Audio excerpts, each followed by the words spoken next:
M. Night Shyamalan a une filmographie assez particulière. Il a commencé avec plusieurs films qu'il a écrits, produits et réalisés, ce qui sera le cas pour ainsi dire toute sa filmographie, et qui lui ont fait valoir de se faire sacrément remarquer. Ils ont reçu des critiques assez positives, et pour ainsi dire, tout le monde les a aimés. Puis ensuite, pour moi, vient sa décrépitude à partir de Sign, où là, petit à petit, chaque film est devenu de plus en plus mauvais, voire de plus en plus hilarant en fait. Toutefois, il y a 2 ans, en 2015, il a sorti de Visite, et beaucoup de gens, moi compris, ont été surpris parce que c'était un bon film. Et forcément, comme beaucoup de gens, moi compris, ce prochain film, Split, allait nous dire si effectivement Shyamalan était de retour dans des bons films, ou si c'était juste un gros coup de bol et que non, finalement, ça valait toujours pas la peine. Pour répondre vite fait à cette question et donner mon avis global sur le film, oui, le film est bon, mais il n'est pas encore sorti d'affaire pour autant. Split raconte l'histoire de Casey qui sera kidnappé avec 2 autres filles par Kevin, un homme qui possède en lui 23 personnalités différentes. Il leur annonce qu'elles ont été choisies pour satisfaire la bête. Le film alterne et mélange vraiment en fait ce qui est bon avec Shyamalan et ce qui est plutôt mauvais avec Shyamalan. Pour commencer avec le bon, il y a la mise en scène et le travail de caméra. C'est du travail de caméra et de la mise en scène très commun chez Shyamalan, mais c'est quand même une mise en scène que j'avais plus vue dans ces films depuis The Lady in the Water, je pense. Dans les mimiques visuelles de M. Night, c'est des plans extrêmement centrés qui sont rarement des caméras portées à épaule, mais plus posées sur pied ou alors avec des mouvements, qui sont souvent des travelling, mais plus souvent encore des panneaux, qui en fait vous montrent l'évolution de la scène, qui vont vous montrer une actrice, puis la caméra va bouger pour montrer ce qu'il y a derrière elle, revenir à l'actrice, passer pour remontrer comment la scène a évolué derrière elle, ou alors pour découvrir un acteur, découvrir un différent point de vue, et c'est l'esthétique qui marche tout à fait et qui est tout à fait appropriée au style du film, qui est un thriller psychologique. Souvent, le problème que j'ai avec Shyamalan, c'est son écriture avec les personnages et surtout l'écriture de ses dialogues. Il y a beaucoup de choses que ces personnages font souvent et qui disent, qui paraissent complètement perchées et que la seule phrase, la seule pensée qui est dans votre tête lorsque vous voyez ou que vous entendez ça, c'est personne ne dirait ça, personne ne ferait ça. Ici, c'est pas le cas, je trouve que les personnages sont assez bien écrits et les dialogues sonnent plutôt vrais. Sauf pour un personnage qui est la vieille, qui est psychologue de Kevin, qui elle, pour le coup, est un personnage Shyamalan où, oui, elle va parler normalement, etc. Mais il y a vraiment des moments où elle va vous sortir de ses phrases et que, wow, quoi, personne ne parlerait jamais comme ça. Mais j'ai pas vraiment à me plaindre parce qu'elle ne le fait pas tout le temps et ce n'est pas tout le monde dans le film qui fait comme elle. Donc ça va. Non, en fait, ce que j'ai vraiment à reprocher du film n'a rien à voir avec Shyamalan, c'est vraiment propre au film. C'est que pour un thriller psychologique, je pense qu'il manque cruellement de tension, en fait.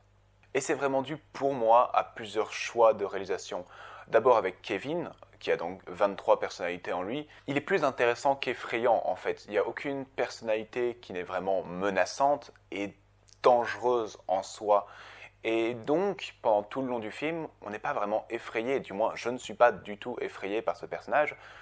J'étais plus intéressé et fasciné par lui, ce qui n'est pas vraiment un bon sentiment quand on essaye de créer de la tension.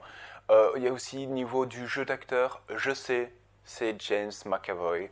Cet acteur est splendide, j'adore James McAvoy. Le problème c'est que quand ce film a été annoncé, j'ai quand même eu peur parce que Shyamalan est quand même connu pour arriver à avoir des performances d'acteurs très bons qui sont discutables. What? No. Et c'était un rôle plutôt assez complexe, donc pour vraiment globaliser mon avis sur McAvoy, il est bon vraiment du début à la fin. C'est juste en fait là aussi dans l'écriture peut-être de certains dialogues que je trouve très peu crédibles, surtout la personnalité enfant, que il y a certaines phrases en fait qui sont juste écrites pour bien nous faire comprendre que c'est un enfant. Il y a des fois par exemple dans le film où il va lâcher d'un coup je dois me moucher et ça sort de nulle part et tu te dis juste d'accord. M. Night, tu essayes de me faire comprendre que c'est un enfant. C'est pas la peine. Mais je trouve surtout que c'est vers la fin que son jeu est plus que discutable, pas par rapport à ce qu'il fait visuellement avec son visage et avec son corps, plus par rapport à ses lignes et à la façon dont il les dit, ce que je trouve un poil peut-être ridicule. Un autre des choix qui pour moi tue méchamment la tension dans le film, c'est qu'il y a beaucoup de scènes qui se passent en dehors de la planque de Kevin. Kevin rend visite à son psychologue assez souvent dans le film et souvent on est du point de vue de la psychologue avec elle dans son appartement, coolos, il y a de la lumière qui rentre, il fait beau, etc. Et leurs conversations, encore une fois, n'ont rien de vraiment intrigant, c'est plus intéressant qu'autre chose. Et je trouve que ça fait vraiment l'effet d'une fenêtre ouverte. Comment créer de la tension si on n'arrête pas de sortir, aller voir un personnage attachant et gentillet, et avoir des espèces de scènes qui sont plus proches d'un drame que réellement du thriller psychologique, ce en quel le film se vend.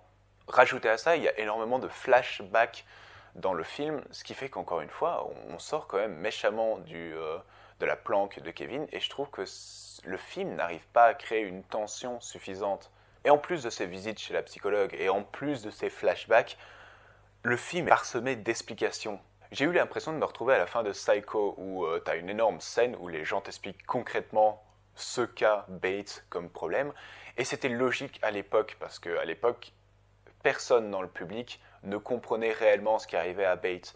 Je pense qu'on est maintenant à une époque où ça va. Les schizophrènes, les fous, les psychotiques, on comprend plus ou moins comment ça marche, même le public le plus lambda. Mais vraiment, pendant tout le long du film, on vous bouffait des explications encore et encore de comment est-ce que Kevin est devenu ainsi, de comment est-ce que ses personnalités marchent, de comment est-ce que ça, et de comment est-ce que si. Et il y a un moment où, trop d'explications tue l'explication et ça fait vraiment, encore une fois, ça tue pour moi la tension du film. Et c'est dommageable vers la fin du film, vers son climax, vers les 15-20 dernières minutes, où là la tension commence à prendre et où je me suis dit, ok, là, il y a du bon travail de tension qui se fait. Le problème, c'est que la tension, ça se travaille tout le long du film. Il faut vraiment que ça fasse une barre qui monte. Et lorsque le climax arrive, en fait, c'est le moment où vous pouvez extérioriser toute cette tension que vous avez retenue. Et c'est l'apogée. Et vu que là, j'ai l'impression qu'il n'y a vraiment que ce climax qui est tendu, il fait un peu l'effet d'un prout parce qu'on n'a pas du tout été préparé à tout ça. Toutefois, et je le répète, le film n'est pas mauvais et le meilleur compliment que je puisse faire à Shyamalan, c'est que j'irai voir son prochain film au cinéma. Ce qui n'était pas du tout le cas à une époque. Si je devais donner une cote à Split, ce serait un 13 sur 20.